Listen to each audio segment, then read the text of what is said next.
복된 주일, 우리 오늘 같이 살펴볼 성경 본문 말씀은 데살로니가 전서 5장 14절에서 22절입니다. 데살로니가 전서 5장 14절에서 22절 말씀 우리 같이 한 목소리로 합독하겠습니다. 또 형제들아 너희를 권면하노니 게으른 자들을 권계하며 마음이 약한 자들을 격려하고 힘이 없는 자들을 붙들어주며 모든 사람에게 오래 참으라. 삼가 누가 누구에게든지 악으로 악을 갚지 말게 하고 서로 대하든지 모든 사람을 대하든지 항상 선을 따르라. 항상 기뻐하라. 쉬지 말고 기도하라. 범사에 감사하라. 이것이 그리스도 예수 안에서 너희를 향하신 하나님의 뜻이니라. 성령을 소멸하지 말며 예언을 멸시하지 말고 범사에 헤아려 좋은 것을 취하고 악은 어떤 모양이라도 버리라. 아멘. 우리 순례자의 신앙생활이라는 제목으로 데살로니가 전서 5장 14절에서 22절 말씀 같이 살펴보도록 하겠습니다. 여러분, 어제 프랑스에 기념일이 있었어요. 좀 큰 기념일이었는데요. 혹시 아시나요? 어제는 프랑스의 정교분리 120주년을 기념하는 페트 드 라 라이시테의 날이었습니다. 사실 저도 그거를 처음부터 알았던 건 아니고요. 시청에서 그걸 이야기해 주더라고요. 우리가 정교분류의 120주년으로 지키게 된다. 그러니까 음식을 가져와서 파티에 참여해도 되고 우리 함께 이야기 나누는데 와도 된다. 이런 얘기를 전해 들었어요. 이것이 시청에서부터 함께 이루어지고 계속해서 이게 어떤 일이었는지 그때 어떤 대화가 있었는지를 되새기는구나. 저한테는 굉장히 의미 있는 그런 도전이었습니다. 오늘날 사회는 좀 여러분이 보실 때는 어떠세요? 오늘날 사회는요, 공동체보다는 개인을 우선하는 문화가 나타나고 있어요. 사실 MZ세대의 문화다라고 해서 우리가 유튜브 쇼츠라든지 아니면 인스타그램이라든지 여러 가지 개그 코드 안에서 발견하는 것들이 있죠. 예전에는 직장 상사가 퇴근 안 하면 퇴근하기 좀 눈치를 본다거나 여러 가지 이런 사회생활 안에서 주어지는 압박들, 그러니까 명문화되지 않았지만 은근히 우리를 압박하는 여러 압박들이 존재한다라고 하는 걸 이야기하는 게 당연한 거였고 그걸 사회생활이라고 표현을 했어요. 근데 요즘은 어떻게 말하죠? 사람들 퇴근 안 하시면 왜 퇴근 안 하세요? 저 먼저 가겠습니다. 이렇게 나가는 것들. 사실 몇 년 전만 하더라도 그거 자체가 굉장히 재밌는 개그 코드였어요. 저런 일이 정말 있겠어? 라고 하는 의미에서 개그 코드였죠. 그런데 지금은 아니에요. 그렇게 하는 것이 내 몫을 찾는 일이다 라고 하는 문화가 점점점 우리에게 들어오고 있습니다. 그게 더 익숙한 게 되는 거예요. 오히려 남은 일이 있다고 해서 직장 상사가 자기 남은 일이 있다고 해서 다른 직원들을 집에 못 가게 한다고 그러면 이상한 걸로 여기게 되는 자리가 왔죠. 근데 그게 당연한 거예요. 합리적이죠.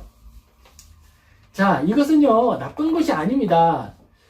네덜란드는 더욱더 그런데요. 네덜란드에서 유학을 하고 온 어떤 지체가 있었어요. 제가 중등부를 맡아서 잠시 돌본 적이 있었는데 한국의 문화에서 적응을 하면서 이야기를 했습니다. 한국 사람들은 너무 집단주의가 강한 것 같다. 어느 정도는 개인주의가 좀 더 중요시 될 필요가 있겠다. 여기서 말하는 개인주의의 중요성은 이기주의를 말하는 게 아니었어요. 개인주의는 개인의 책임을 말하는 겁니다. 이걸 조금 더 쉽게 말할 수 있는 건 조별과제를 말할 때 하는 거예요. 개인주의를 가지고 있는 사람의 조별과제는 어떨까요? 개인의 자율성을 강조하면서 그와 함께 책임이 주어지는 거예요. 그런데 집단주의는 어떻게 되죠? 집단주의 안에서 조별과제를 하게 되면 은근슬쩍 나의 책임을 이 집단에 희석시켜버려요. 그래서 집단 전체가 나의 책임을 희석시키니까 정말 실체가 존재하지 않는 우리는 다 같이 모여서 하는 과제잖아 라고 하는 것 때문에 누구도 책임지고 일을 막 완수하지 않는 거예요. 그런 의미에서 조별과제를 심도 있고 완성도 있게 해나갈 수 있는 개인의 책임을 강조한다라고 하는 의미에서 개인주의는 의미 있습니다. 하지만 여기서 우리가 주의해야 될 게 있죠. 그건 공동체 자체를 부정하는 걸 말하는 거예요. 프랑스는 어떨까요? 프랑스는요, 개인주의가 있습니다. 개인의 책임을 강조하고 강요합니다. 강요는 아니고 강조하고 중요하게 다루어 줍니다. 그리고 그만큼의 개인의 자유가 있다라고 하는 걸 이야기하죠. 그리고 개인이 누려야 할 권리가 존재한다는 사실을 이야기합니다. 휴일을 보장받는 건 권리고요. 내가 아프면 쉴 수 있는 건 권리인 거예요. 제가 직장 생활을 했습니다. 한국에서. 근데 한국에서 직장 생활하면요. 어떤 경우에 그 직장의 조직이 바쁘고 무거운 일을 감당하는 경우에 내 몸에 아픔이 오면 내가 병들면 내 책임인 거예요. 아픈 것도 서러운데 일 못 가는 게 내 책임이 되는 거죠. 근데 그건 부당한 거잖아요. 그건 말도 안 되죠. 그러니까 그런 의미에서 우리가 조금 더 발전된 개인의 이해 그리고 인간에 대한 이해 이것들을 가지게 되었다라고 하는 걸 말씀드리는 겁니다. 하지만 그러한 개인주의의 강조가 공동체를 부정하는 게 되어서는 안 된다라고 하는 것이죠. 그럼 프랑스는 개인의 권리를 강조하니까 기업이 어려울 때에도 사람들이 자기의 권리를 주장할까? 그렇지는 않아요. 직장 생활을 하는 분들의 이야기를 들어보면 기업의 필요에 의해서 얼마든지 야근도 하고 얼마든지 자기의 권리를 자율적으로 내려놓기도 합니다. 하지만 중요성은 기업이 압박을 줘서 그 개인의 자율성을 포기하도록 만드는 게 아니라 개인이 그것을 선택하고 판단할 수 있는 자율성을 가지고 있다라고 하는 게 중요하다라고 하는 거예요. 우리가 여기에서 기억해야 하는 건 사람의 발전된 사회 속에서 드러나는 모습은 개인의 자유를 집단이 침해해서는 안 된다라고 하는 걸 알게 되는 거예요. 확인하게 되는 거예요. 그리고 여기에서 우리는 공동체라고 하는 것의 중요성은 개인의 탐욕을 억제하는 것과 개인의 부패를 억제하는 것이다 라고 하는 걸 생각해 볼 수 있는 거예요. 그게 공동체의 존재 이유입니다. 개인의 자유만 추구하고 개인의 권리만 추구하게 되면 내가 가지고 있는 자유의 한도에 대하여서 여유로워질 수밖에 없어요. 그런데 여기에서 질문을 던지게 하고 내가 누리는 이 자유가 지금 과연 합당한가? 라고 질문하게 만드는 것이 바로 공동체의 역할인 거예요. 그래, 나는 지금 좀 쉬고 싶지. 하지만 우리 조직, 내가 속한 사회, 내가 속한 회사, 이곳에서 우리의 자리, 나의 자리, 그리고 우리 전체의 이익을 위해서 이것을 선택하는 것보다는 내려놓는 게 나에게 더 이익이다, 유익하다. 그러니까 나는 휴일을 쉬기보다는 조금 더 일하는 걸 선택하겠다. 결과적으로는 일을 더하는 모습이지만 과정으로 그 모든 결과를 추구하는 것은 달라지게 되죠. 그런 부분들을 이야기하는 것입니다. 우리는 데살로니가전서 5장 14절에서 22절 말씀을 같이 살펴볼 거예요. 이때에 교회는 공동체죠. 이런 교회 공동체가 가져야 할 어떤 사회적 양심의 역할, 기능 이런 부분들에 대해서 생각해보고 공동체가 가져야 할 사회적 역할, 그러니까 사회적 양심을 제시하는 그 역할을 공동체가 할 때에 그럼 개인은 그것들을 어떻게 추구할지 함께 생각해보는 우리가 되기를 예수님의 이름으로 축복합니다. 데살로니가전서 5장 14절에서 22절은 공동체 안에서의 권면과 선행의 실천을 구체적으로 이야기하고 있습니다. 바울은 게으른 자를 권면하고 마음이 약한 자를 격려하면서 모든 사람에게 오래 참으라라고 이야기하고 있습니다. 개인이 참는다라고 하는 건 뭐죠? 나는 참고 싶지 않은 게 인간의 본성인 거예요, 지금. 내 마음은 참고 싶지 않아. 뭐가 있을까요? 그 좋은 사례로. 나는 지금 여기에서 춤을 추고 싶은 내 열정을 참고 싶지 않아. 우리 주아가 그럴 수 있겠죠. 그런데 지금 왜 참고 있죠? 공동체 안에서 내가 춤을 추어서 얻는 유익보다 내가 자리에 앉아있는 것을 통해 함께 누리는 유익이 더 크다라고 하는 걸 알기 때문에 절제하는 거예요. 참는 거예요. 그리고 더 나아가서 바울은 이야기합니다. 항상 기뻐하라, 쉬지 말고 기도하라, 범사에 감사하라. 이것은 인간이 추구해야 할 것들까지 이야기하는 거예요. 이 말은 뭐냐면 인간으로서 하지 말아야 할 선을 이야기하고 예배 시간에 떠들고 예배 시간에 굴러다니고 예배 시간에 소리 지르는 건 인간 이하의 행동이다. 그러니까 그러면 안 된다. 그리고 그와 함께 인간으로서 추구할 수 있는 최고의 역할, 쉬지 말고 기도하고 범사에 감사하고 항상 기뻐하는 것, 이것은 최상급의 모습이다라고 하는 두 가지를 동시에 제시하는 거예요. 내려가지 않아야 할 마지막 한계와 우리가 추구해야 할 최고의 선을 함께 이야기하고 있다라고 하는 것입니다. 그리고 그것이 바로 순례자의 신앙생활이다라고 하는 거예요. 그리스도인의 신앙생활은 공동체적 의무가 깔려 있습니다. 공동체적 의무가 있어요. 그런데 이 공동체적 의무가요, 개인의 자유를 억압하면 안 되는 거예요. 이게 굉장히 중요합니다. 개인의 자유를 억압하면 안 된다. 그럼 이런 마음 들지 않아요? 아, 그러면 춤출 수 있는 게 개인의 자유 아닙니까? 아, 그렇죠, 여러분. 여러분 여기서 춤춘다 그래서 경찰이 잡아가거나 공권력이 투입하지 않습니다. 갑자기 창문을 깨고 특수부대가 들어와서 모두 엎드려 이러면서 춤춘 사람을 잡아가지 않아요. 왜 그럴까요? 지금 이곳에서 나타나고 있는 우리 안에 나타나는 절제 있죠? 이런 것들은 하면 안 될 것 같아. 이런 것들은 하면 안 될 것 같아. 그건 법으로 만들어진 규칙은 아닌데 이곳에 함께하고 있기 때문에 자연스럽게 우리가 이해하고 있는 규칙이 되는 거예요. 바로 그게 보이지 않는 규칙이 되는 것입니다. 신앙의 태도가 되는 거예요. 이건 글로 써있는 법은 아닌데요. 우리 안에 지키는 규칙인 거예요.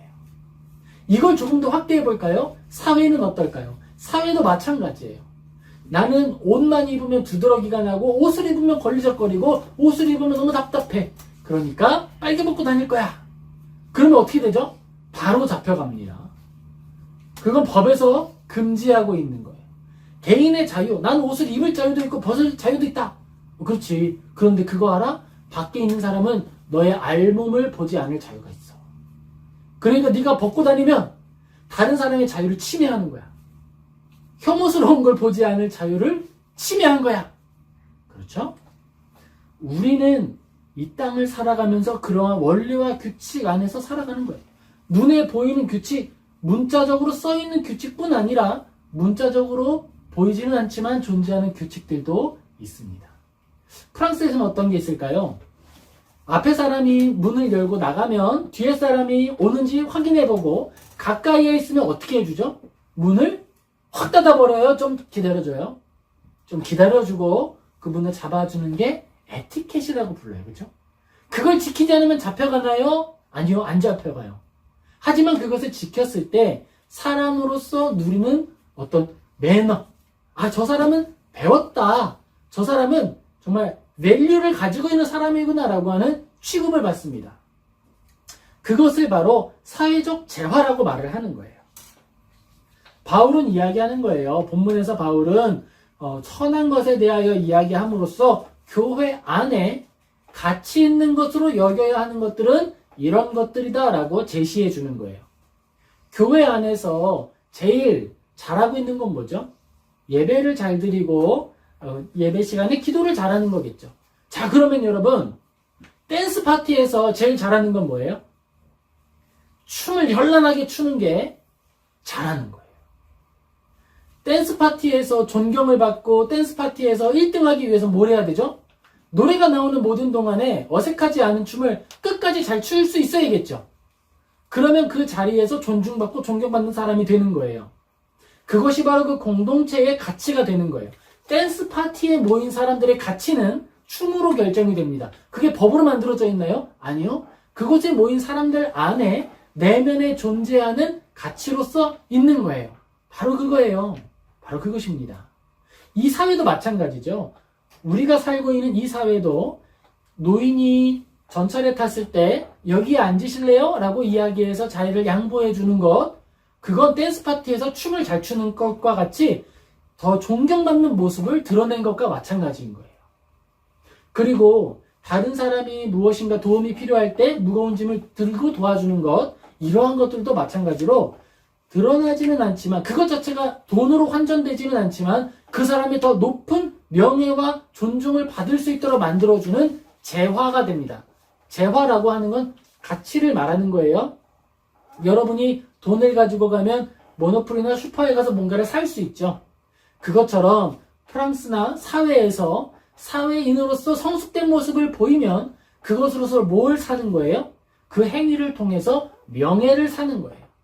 그 자리에 함께하는 사람들과 그 분위기, 그 자리에 함께한 우리의 경험 속에서 그러한 존중을 사게 되는 것입니다. 그래서 그런 것들을 화폐라고 말을 하는 거예요. 의식규범이라고 이야기를 하는 겁니다. 바울은 이야기합니다. 자, 우리 14절 같이 한번 읽겠습니다. 데살로니가전서 5장 14절입니다. 또 형제들아 너희를 권면하노니 게으른 자들을 권계하며 마음이 약한 자들을 격려하고 힘이 없는 자들을 붙들어주며 모든 사람에게 오래 참으라. 아멘. 여기 말하죠. 여기서 사용하고 있는 권면하다라고 하는 것은 파라칼레우멘이라고 하는 헬라어를 사용을 했습니다. 그리고 돕다라고 하는 단어는 안테섹스테라고 하는 단어를 썼고요. 선은 아가톤이라고 하는 말을 쓰고 악은 카콘이라고 하는 단어를 썼습니다. 이것은요, 권면하다라고 하는 말이 단순한 조언이 아니라 공동체적인 삶을 위해 방향을 제시하면서 곁에 서서 함께 걸어가는 행위다라고 하는 걸 말을 하는 거예요. 자, 잘 생각을 해보세요. 이걸 해라라고 말을 하고 실천하지 않으면 그건 죽은 말이 되죠. 그런데 권면을 할 때에는 어떻게 하라는 거예요? 그 말을 한 후에 같이 그 일을 행하다라는 거예요. 자, 시아야, 우리 같이 저기에 가자, 꽃밭에 가자라고 이야기하면서 갔다 오라고 하면 이상한 말이 되는 거죠. 같이 가자라고 했으면 손을 잡고 같이 걸어가는 거예요. 마찬가지, 권면했다라고 한다면 그거는 너 해야 돼라고 하는 것이 아니라 우리 같이 하자라고 번역을 하는 게 맞다는 거예요. 교회 안에서 같이 해야 하는 일이 있는데 우리 같이 하자라고 말을 하는 거죠. 형제들아, 우리 같이 이렇게 하자. 게으른 사람들에게는 권면하자. 우리 같이 하자. 악한 자들은 약한 자들, 연약한 사람들은 격려하자. 우리 같이 하자. 그리고 힘이 없는 자들은 붙들어주자. 우리 같이 하자. 이렇게 말을 한 거예요. 우리가 함께 그것들을 하는 것이 교회 안에 나타나야 할 보이지 않는 하지만 아주 당연한 규칙이다라고 이야기를 해준 겁니다. 교회는 별다른 기관이 아니에요. 이렇게 보이지 않는 규칙들을 당연하게 여기는 곳, 그것이 바로 교회입니다. 교회 안에서 사기치는 게 당연화된다면 그건 이상한 일이겠죠. 마찬가지예요. 서로 도와주고 돌보고 권면하고 함께 갖는 것이 그것이 바로 교회의 모양이다라고 하는 것입니다. 악은 어떠한 모양이라도 버려라 라고 이야기하고 있습니다. 여기에 대해서 악을 말할 때에도 헬라어로서는 에이도스라고 하는 단어를 사용하면서 모든 형태의 악을 표현을 하고 있어요. 이 모든 악은 교회 안에 나타나지 않을 수 있도록 없애야 한다라고 말을 하는 거예요. 그런데 요즘은 어떻죠? 교회 안에서 어떤 교회 안에 보이지 않는 권력 집단과 교회 안에 팽배한 이건 어쩔 수 없는 거잖아 라고 하는 말들로 죄가 품어져 나오는 것들을 용납하기 시작하는 거예요. 그런 부분에 대해서 고민하는 것입니다. 교회는 정죄의 기관이 아닙니다. 교회는 정죄하고 막 수갑 채우고 감옥에 넣는 곳이 아니에요. 그럼 어떻게 힘을 발휘하죠? 불의한 사건이 나타났을 때 불의한 사건에 대한 권위를 뺏는 방식으로 그 안에 정의가 드러나게 하는 거예요. 불의한 일에 대하여서 동의하지 않는 거예요. 그래서 그 사람이 그 일을 반복할 수 없도록 하는 거예요. 그것을 통해 교회는 선한 것을 유지해 나아갑니다. 특별하죠? 우리 15절 같이 읽겠습니다. 삼가 누구에게든지 악으로 악을 갚지 말게 하고 서로 대하든지 모든 사람을 대하든지 항상 선을 따르라. 아멘. 교회 안에 악한 것이 나타났다 그래서 그 사람에게 폭력을 행사하고 그 사람을 잡아서 감옥에 가두면 이 구절에 어긋나는 거예요. 악이 나타났을 때에 그 악을 악으로 갚지 말라 그랬어요. 교회는 폭력을 통해서 악을 억제하는 것이 아니고 악을 행한 사람을 미안하게 만드는 거예요. 왼뺨을 맞으면 오른뺨을 돌려대는 방식으로 때린 사람이 때리고 나고 보니까 미안해, 더 미안해, 점점 미안해. 그래서 다시는 그 일을 하지 않도록 만드는 게 교회의 규칙이에요. 악으로 악을 갚는 게 아니라 악을 뭐로 이겨요? 선으로 이기는 게 교회의 원리예요. 그래서 오래 걸려요. 그리고 잘 안 될 수도 있어요. 하지만 포기하지 않는 거예요. 참 신기하죠? 그게 교회의 원리입니다.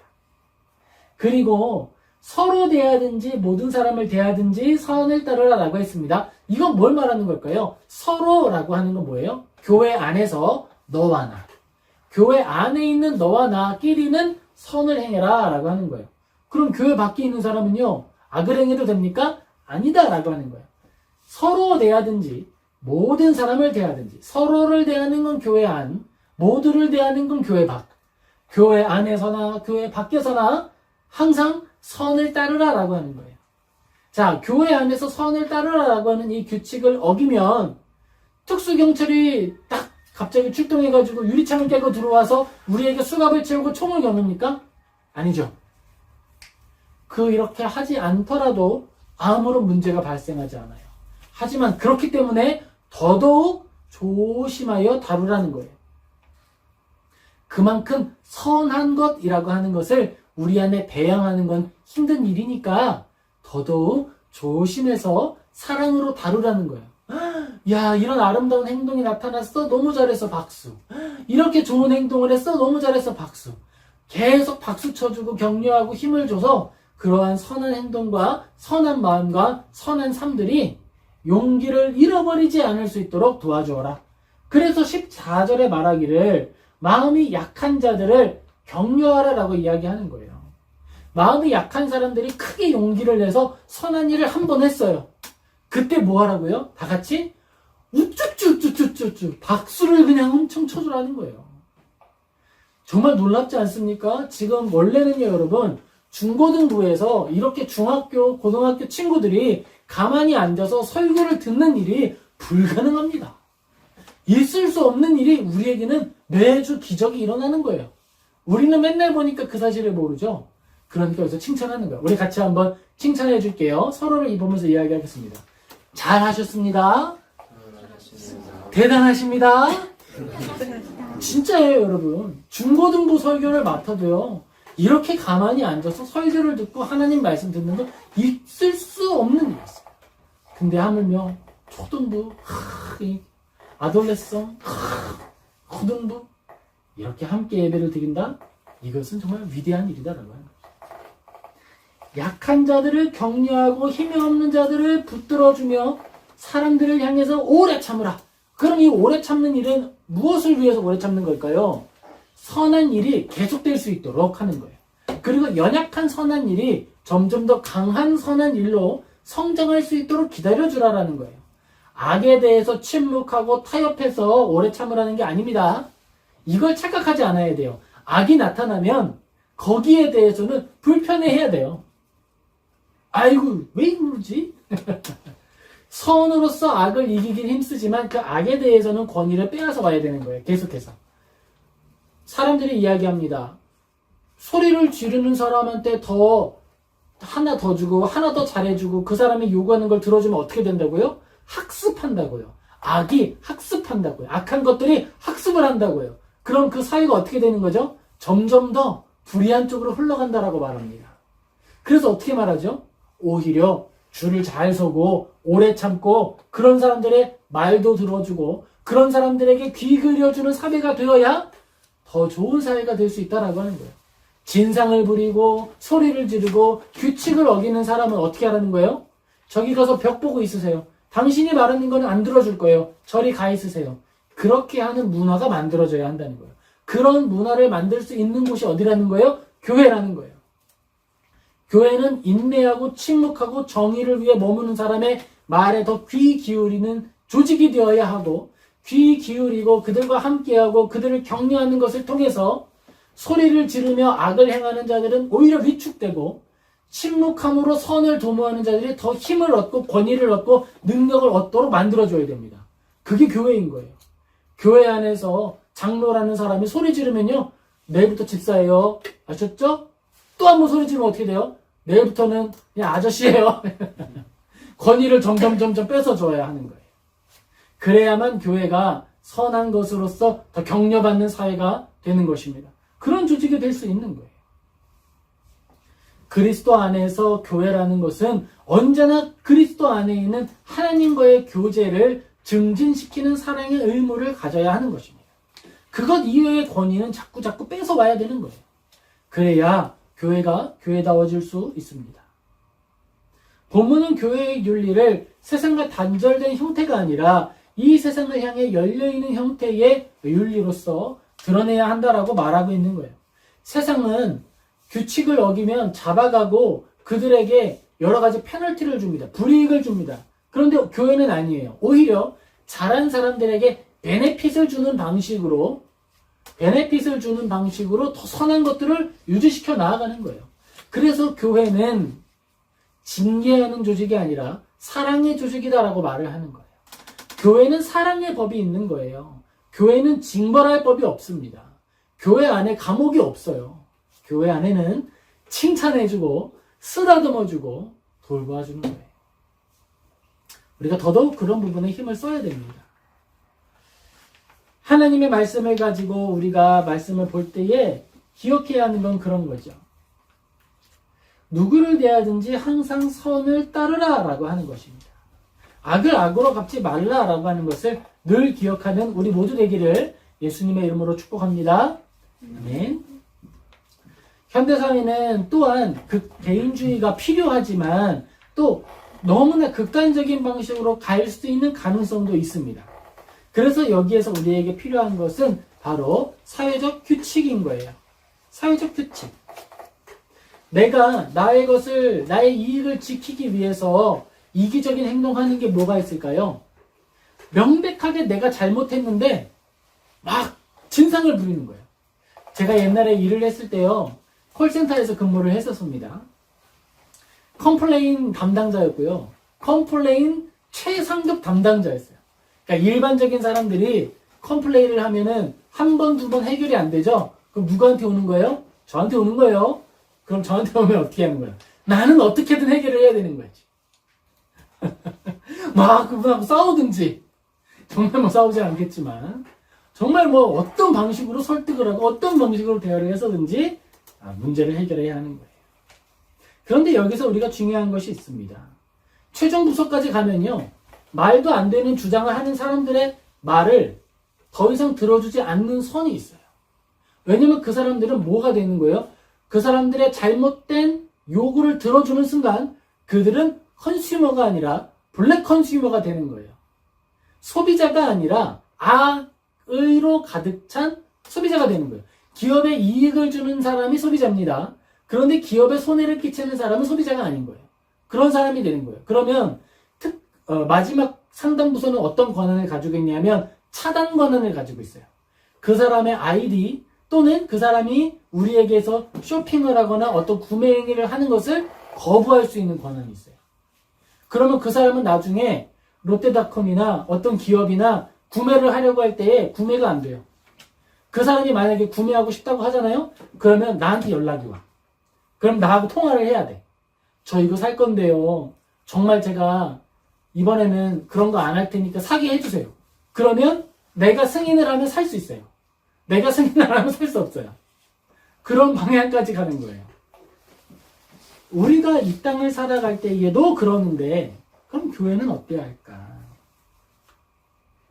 더더욱 교회는 악한 의도를 가지고 악을 행하는 자들에게는 권위를 회수하고 그들에게서는 또 그들이 선한 행동을 할 수 있도록 견제해주는 도구가 필요하다라고 하는 거예요. 그런데 그것을 악한 마음을 가지고 하는 것이 아니라 어떤 마음을 가지고 해야 된다? 선한 마음을 가지고 하는 거죠. 그 부분에서 지혜가 필요한 거예요. 어떻게 그걸 할 수 있을까? 그걸 우리가 고민해야 합니다.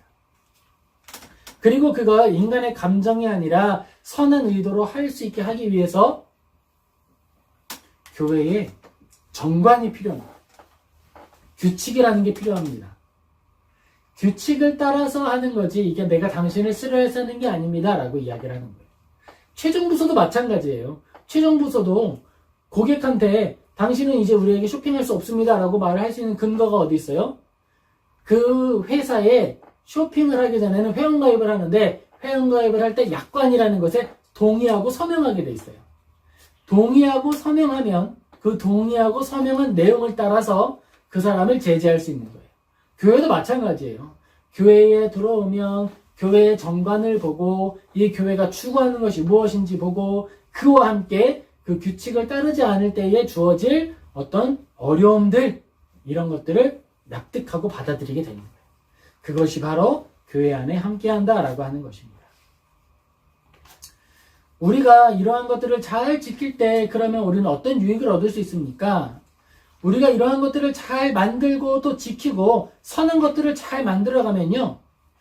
신뢰가 쌓이게 돼요. 공동체적인 신뢰가 쌓이게 됩니다. 그리고 서로 다른 이해가 있을 때 조율할 수 있어요. 우리는 생각이 다 달라요. 저희가 예배를 마친 후에는 대화를 나누잖아요. 대화를 나누면 똑같은 설교를 들었는데 다양한 이해가 나타납니다. 다양한 질문이 있어요. 얼마나 다양한지 놀라워요. 그런데 그 모든 것들이 조화를 이루면서 풍성해질 수 있는 거예요. 이처럼 일관성과 신뢰성이라고 하는 것은 중요한 거예요. 교회가 무작위적으로 다양성을 추구하는 게 아닙니다. 교회가 추구하는 다양성은 성경의 가르침 아래 성경의 인도하심을 따르는 다양성이에요. 무조건적으로 세상이 말하는 걸 수용하는 것이 아니고 세상이 말하는 것 중에 성경에 일치하는 것들을 우리는 받아들이는 거예요. 그렇게 정제해 나가는 거예요. 그것이 교회의 탁월함입니다. 또한 마지막으로 이러한 규칙들이 잘 이루어졌을 때 교회 안에 나타나는 유익은 사회적 연대의 강화입니다. 그러니까 사회적으로 봤을 때 교회가 건전하다, 믿을 수 있다, 정말 좋은 곳이다 라고 하는 걸 일반적인 것으로 받아들이게 된다라고 하는 거예요. 아, 교회에 다니는 사람들은 나쁜 사람들은 아니지 라고 하는 말을 들을 수 있어야 돼요, 여러분. 그런데 요즘은 못 들어요. 교회 다니는 사람들이라고 그러면 폭력적이고 더 이상한 말을 하고 더 욕을 잘하고 이런 사람들을 비춰주고 있어요. 실제로 그러고 있어요. 그러면 안 됩니다. 우리는 회개하니까 죄를 지어도 용서받을 수 있어. 그러니까 네가 용서하지 않아도 난 내가 하나님 앞에 용서받으면 돼. 그러면 그게 교회라 그러면 범죄 집단이죠. 그러면 안 되는 거예요. 교회는 예수님의 법을 따르는 사람들로서 세상이 금지하지 않는 것조차도 하지 않기를 힘쓰는 거예요. 어떻다면 공동체를 해치고 관계를 해치고 사랑을 해칠 뿐만 아니라 선을 따르는 길이 아니라면 세상에서 규제하지 않는다 하더라도 하지 않는 거예요. 세상에서 규제하지 않는데 하지 않으면 좋을 게 뭐가 있을까요? 욕. 그렇죠. 욕, 모욕, 혐오스러운 표현들. 그것들은요, 사회에서 너무 심하면, 그러니까 개인을 지칭해서 심하게 모욕을 하면 범죄가 성립을 합니다. 우리가 SNS상에서 내 사진을 탁 공개를 하잖아요. 내 이름을 공개하잖아요. 그러면 그 사람은 개인으로서 SNS상에 확증된 존재가 된 거예요. 그 사람을 향해서 혐오적인 표현, 특별히 성적인 모욕감이 드러날 수 있는 표현을 하면 그거 스크린샷 찍어서 신고하면 신고됩니다. 명예훼손이 되고 벌금형 받을 수 있어요. 그리고 벌금형이 제 기억으로는 50만 원이 기준일 텐데 50만 원 이상부터, 그러니까 50만 원부터 그 사람은 이제 범죄 증명서를 떼면 모욕죄라고 하는 게 거기 탁탁탁 찍혀서 나오게 돼 있어요. 댓글 잘못 달면 인생에 애로사항이 생길 수 있는 거예요. 범죄 경력이 생길 수 있는 거예요. 하물며 교회 안에서는 어떨까요? 세상에서도 그걸 범죄라고 이야기한다면 교회 안에선 더더욱 조심해야 되겠죠. 그러니까 교회 안에서는 더더욱 언행과 행실에 있어서 주의가 필요하다. 그런데 그걸 추구할 때 감옥 가기 싫어서 또는 범죄사실 증명서에 기록되는 게 싫어서 하지 않는 게 아니라 하나님의 영광을 위해서 또한 사랑의 법을 따르는 마음의 법을 위해서 한다라는 거예요. 이처럼 제가 모욕죄를 예로 들었지만 이처럼 이런 규칙들을 우리가 잘 지켜나가면 어떻게 되는 거예요? 아, 교회 다니는 사람들은 다 착해. 아유, 그 사람들 다 좋은 사람들이지. 이런 말을 다시 들을 수 있는 거예요. 80년대, 90년대 교회에는 실제로 그런 말을 들었어요. 그런데 2023년도, 4년도, 5년도 이 시대에는 못 듣고 있어요. 우리가 그 사실에서 받아들여야 할 책임이 있고 회개해야 할 내용이 있습니다. 그런 것들을 잘 분별하는 우리 모두가 되기를 예수님의 이름으로 축복합니다. 특별히 80년도, 90년도에 교회의 영광, 교회 다니는 사람들 다 젠틀하지 라고 하는 그 명예를 회복하는 우리 되기를 예수님의 이름으로 축복합니다. 아멘. 바울이 말한 공동체적인 권면은 바로 이러한 것들을 말하고 있는 거예요. 신앙에 대하여서 사회적인 결과물로서 윤리적인 사람이 되자라는 거예요. 제가 강조했죠. 좋은 그리스도인은 어떤 시민이다? 건전한 시민이다. 좋은 그리스도인은 건강한 시민이다라고 하는 것입니다. 그리고 이러한 것이 강화되고 더 능력이 강조되면 어디까지 나아갈 수 있을까요? 프랑스에서 우리가 잘 알고 있는 노블리스 어블리주라고 하는 단어까지 나아갈 수 있는 거예요. 그리스도인으로서 하나님의 자녀로서 내가 하나님의 자녀인데 어떻게 함부로 행동할 수 있을까? 세상은 나를 왕의 자녀로 보지 않겠죠. 하지만 나 스스로가 알고 있는 거예요. 나는 창조주 하나님의 아들이다. 그러니까 내가 다른 사람들에게 조금 더 베풀고 조금 더 나누고 조금 더 돕는 것을 당연히 여긴다라고 하는 거예요. 그게 나의 명예고 그게 나의 의무다라고 하는 거예요. 귀족으로서 생명을 걸고 위험한 일을 해야 할 때 나서는 것, 그러한 행동을 높여 말할 때 했던 단어가 바로 노블스 오블리주죠.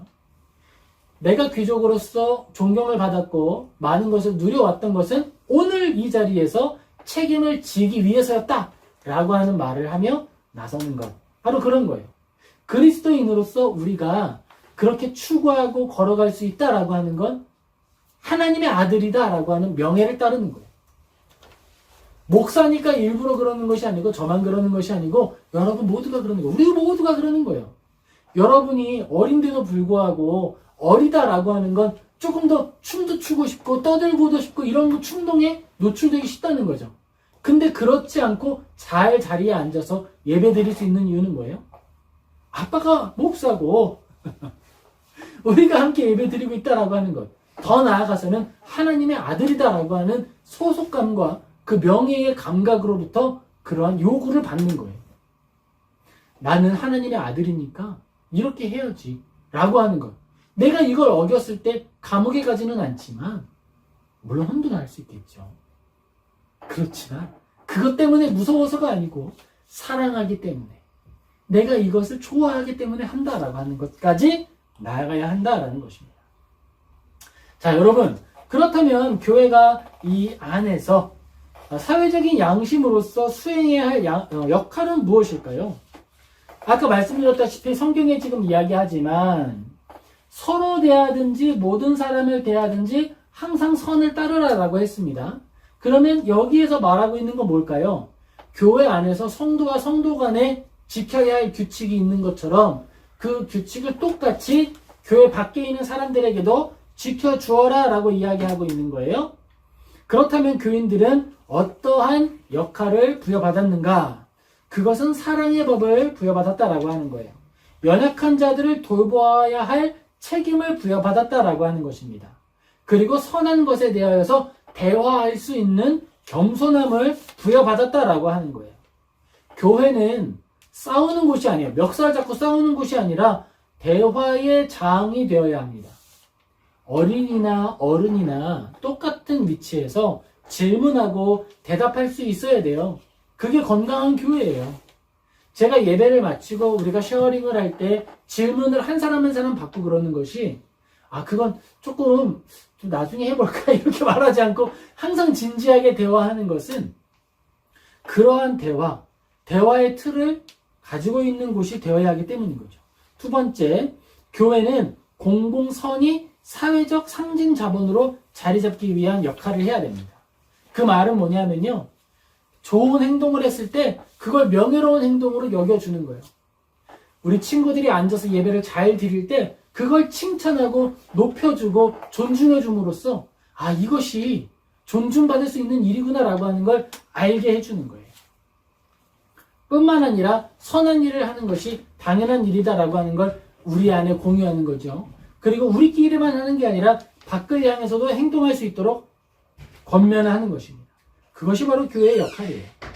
마지막으로 교회가 가지고 있는 이 건전한 역할, 이 역할의 확대는 어디까지 갈 수 있느냐? 개인이 가지고 있는 이 정의로움의 회복을 사회적 정의 회복으로 확대할 수 있다라고 하는 거예요. 개인의 정의는 뭘까요? 악한 자들이 악한 행위로서 혐오스러운 말과 혐오스러운 이야기를 할 때에 그들에게 권위를 빼앗아 오는 거예요. 그들에게 관심을 갖지 않는 거예요. 혐오스러운 말을 한다고, 더러운 말을 한다고, 더러운 행위를 한다고, 그러면 단절하는 거예요. 그들과 단절함을 통하여서 우리의 지켜야 할 것에 대한 가치를 드러내는 것입니다. 일상 속에서 선을 적극적으로 추구하는 거예요. 그리고 공동체의 결속을 더더욱 강화하는 것입니다. 그런데 그 결속은 악을 공유하는 결속이 아니라 선을 증진시키는 결속이 되는 거예요. 그러한 모습으로 사회를 살아갈 때에 우리는 모르드게가 될 수 있는 거죠. 모르드게는 어디에 나왔던 사람이었죠? 에스더서에 나오는 사람이었고요. 모든 사람들이 왕의 곁에서 권력을 부리는 제2인자에게 엎드려 절하고 아부에서 이익을 보려고 할 때 모르드게는 어떻게 했어요? 나는 왕에게 충성하는 사람이지 당신에게 충성하는 사람이 아닙니다. 절을 하지 않았죠? 그렇게 악을 행하는 자에게서 절하지 않는 행위를 통해서 권위를 빼앗아 오는 거예요. 너는 왕이 아니잖아. 근데 왜 왕의 행세를 하려고 그래? 나는 왕에게 순종하는 사람이야. 그렇게 사회적 정의를 지키는 방향을 걸어가는 거예요. 우리는 그렇게 사회 안에 신념과 신의와 사랑과 정의가 유지되고 또 강화될 수 있도록 해나가는 거예요. 당신은 정말 옳군요. 당신은 침묵하면서 정말 규칙을 지키지 않는 새치기 하는 사람들 때문에 오래 걸리지만 그럼에도 불구하고 소리 지르지 않고 침묵하고 인내하면서 규칙을 잘 지키셨군요. 당신이 더 대단한 사람입니다. 당신이 더 위대한 사람입니다. 당신을 통해서 이 땅 가운데에 줄 선다라고 하는 규칙이 드러나게 되었습니다. 라고 칭찬할 수 있는 사람이 되어야 한다는 것. 우리는 그런 방식으로 사회의 정의를 만들어가는 사람들인 거예요. 교회는 세상에 대하여서 굉장히 큰 능력을 발휘하는 집단입니다. 어떻게 능력을 발휘할까요? 서로 사랑함을 통해서 그리고 탁월한 행실을 통해서 드러내는 거예요. 사랑하는 성도 여러분, 모든 사람들하고 친구할 필요는 없어요. 그러나 모든 사람과 친구할 필요가 없다라고 하는 그 근거는 악한 것 때문에 타협하지 말라는 거예요.